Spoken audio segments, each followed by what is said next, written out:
Hi guys, welcome to episode 2 of our new series hosted by T's Foaming Terrain and all that.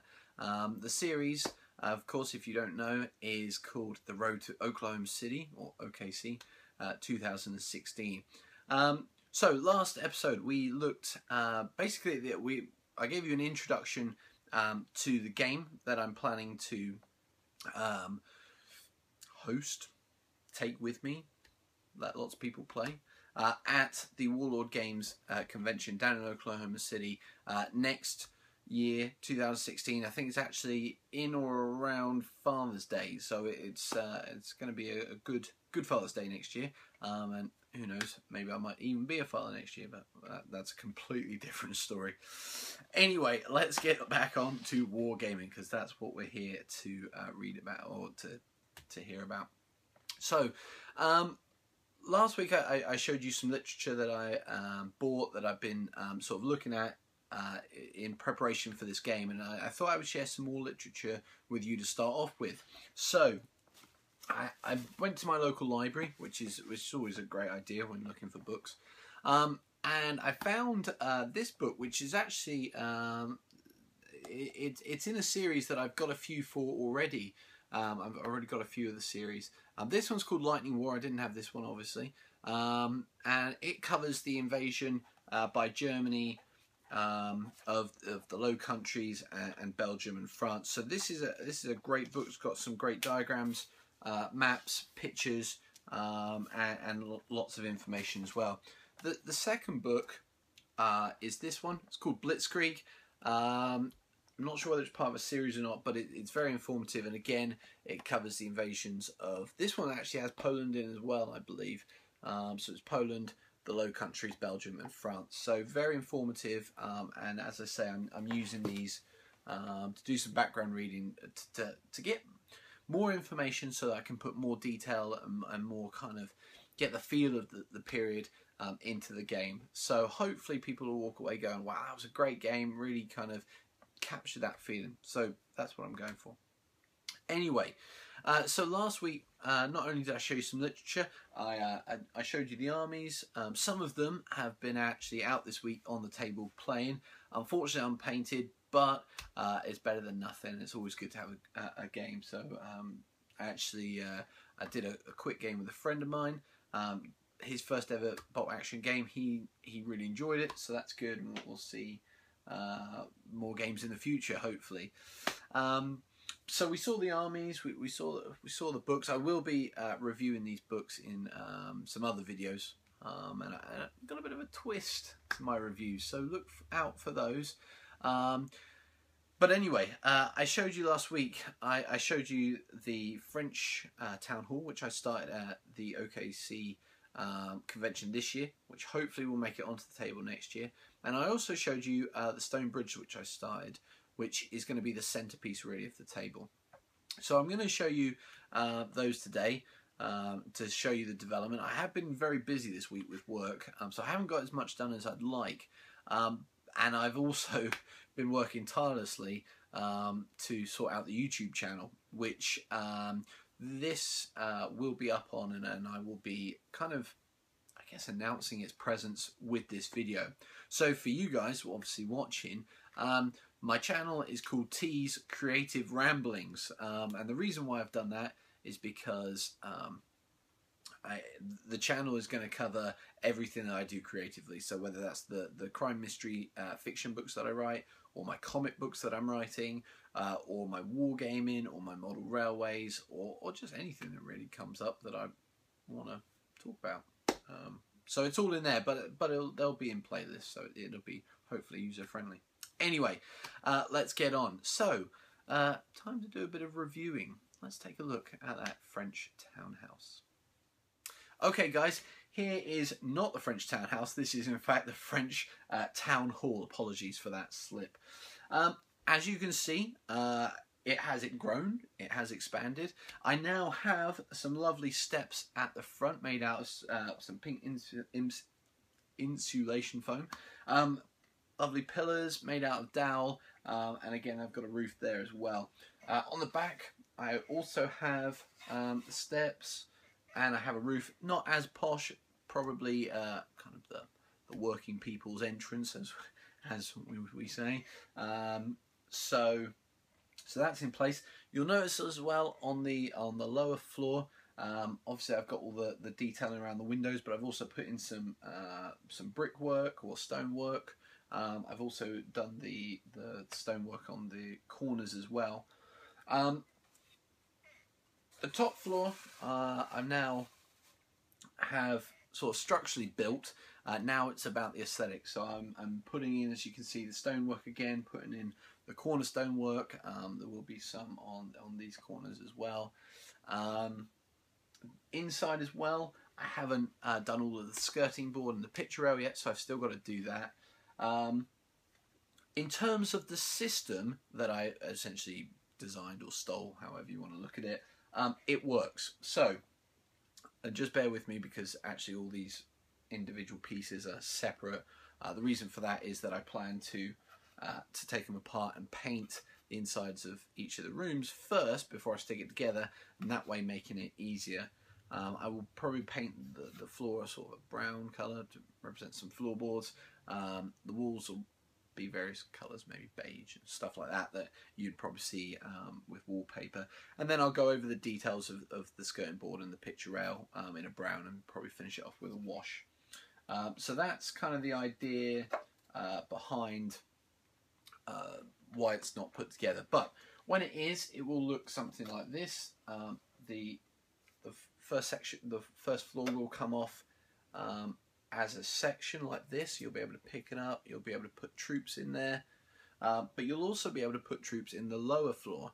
And of course, quite easily, you'll then be able to position this back on, and I will. And it should be easier once it's all glued together. So that's the kind of teething problems, but we'll get there. So once I've painted all the insides, I will stick it together, keeping obviously the first floor separate from the second floor. My plan is also probably by next week to have painted the insides of the rooms once I've finished them off, and to have put the roof. Now the roof's going to be wider than these parts, so it'll stick out, but it'll be generally the same shape as the building. That will also come off. I'm think I've got an idea of how I'm going to get it to attach. Obviously, I can't do the same system as the first and second floor, because it's going to stick out, so it can't slot in. So what I'm thinking of doing is cutting slots into the roof main panel and inserting card into it, so that they can then drop into the inside of the top floor, and that should keep that sturdy. So that's the plan. I'm hoping to get that constructed as well this week, so it's ready for next week's episode. If I get really good, I have got a lot of master's work to do, so I probably won't have a lot of time. But if for some reason I manage to get some spare time, I'm going to start stippling the outside of this with a filler, because that's going to give it the texture that I want, so I can then paint it, and then we'll be done. And then I'll be ready to go on the table, move on to the houses. I might actually take a break. I might do something like the rivers and the roads before I move on to the the rest of the buildings. My only issue that I've got so far with this is the size of it. Now, obviously, hindsight's a great thing. I wish I could have gone back and made it slightly smaller. These floors measure 3 inches. Now, my figure, including its base, is just under 1.5 inches tall. So if that's a 6 foot figure in scale, these floors are somewhere like 12 foot tall, or the rooms are 12 foot high. Now, obviously, in a sort of an old building, maybe a grand building like a town hall, that might not be necessarily unusual to see. However, in keeping with my other buildings that aren't going to be like that, I wonder if it's going to look a bit big. It's not too bad with the figure next to it, but I think I would have liked to have made these maybe 2.5 inches tall. So now with the apartment blocks for the townhouses, for, or the Belgium townhouse that I'm going to build for the rest of the town, I am wondering whether to make each floor maybe 2¼ inches, maybe 2 inches, something around that, which would roughly work out at around 8 to 10 foot, which is probably more in keeping with sort of standard houses. So I'm thinking I might do that. We'll see how it looks. If needs be, I pull the town hall off the table and I just don't play with it. If it really matters that much, then okay. If not, it'll probably be fine and it'll go on the table. So that's kind of my only concern with it. But as I say, hindsight's a great thing, and we learn from project to project with terrain, so that's not a problem. So that is the townhouse, and that's the town hall. And as I say, hopefully I'll have more to update you with next week. Anyway, let's move on to the stone bridge. Okay guys, so we have the stone bridge. Now as you can see, it's actually started to get another colour on it. Last week I showed you it. I'd got it all painted black after putting filler over it. This time I didn't get a lot of opportunity to get the paints out. I have, however, done that kind of what Andy Singleton describes as a warm grey. Well, I hope this is what he describes as a warm grey. He told me to go get a warm grey. Whether this is it or not, I'm not sure. But I liked it. It's kind of a darker grey. I think it's got a warmth feel. Possibly with the black undercoat, that might be why it's got that feel about it. But I like it. Now, I am going to go over this and I'm going to pick out areas of stone, maybe areas maybe sort of so far up. And I'm going to colour it more of a sandy stone colour. And get some variations and use some of those earthy tones to pick out individual stones to give it a real sort of depth to it. My other plan on top of that is also I've got some sort of a mossy green colour, which I'm probably going to water down a little bit, use it to maybe dry brush over the tops where you get a little bit more moss growing, maybe a little bit on the sides. Again, giving it that depth. So we've got a stone bridge, but yet we've got more to it than that. It's various colours, it's different shades. The sun has affected certain bits, are brighter than others. And of course, we've got nature growing on it as well, which I will use some probably flocks and products like that. But I also want to use the paint to create that effect.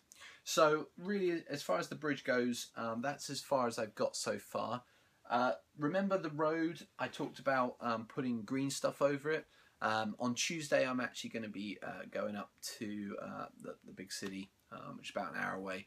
I'm going to pick my wife up from the airport, but I thought I might as well pop into the hobby shop before I pick her up and then take her out to dinner to make buying stuff not so bad. So anyway, so on Tuesday I will pick up the green stuff. So potentially next week I could have the green stuff laid and the cobblestones all imprinted. Realistically, I may get a chance to do some more painting. I think I'm going to finish the painting first before I put green stuff on. And once the green stuff's on and it's dried and it's hardened, then I'm going to coat that in a paint. Probably, again, a dark grey, highlighted with a lighter grey. Again, maybe add a little bit of a green tint over it to create, again, more kind of a moss feel to it. But anyway, that's the bridge. That's really the progress for this week. Next week, as I say, I'm going to try to get further. I'm expecting to maybe a couple more episodes on these. Hopefully the bridge maybe one more after that, because I've got to mount it onto the board itself and I've got to do the water effects for that. I'll probably do the water before well, I'm not sure. Either way, I've got lots to do on it. So anyway, thanks for watching. I hope that you're having a great time doing whatever you're doing. Drop us comments, like the videos. Feel free to subscribe to our channel. That would be great to get some subscribers. I've got tons of support on Facebook. Thank you ever so much for that. But it'd be great to see the support on YouTube grow as well. And until next week, have a great week and we will see you then. Okay, take care. Thanks.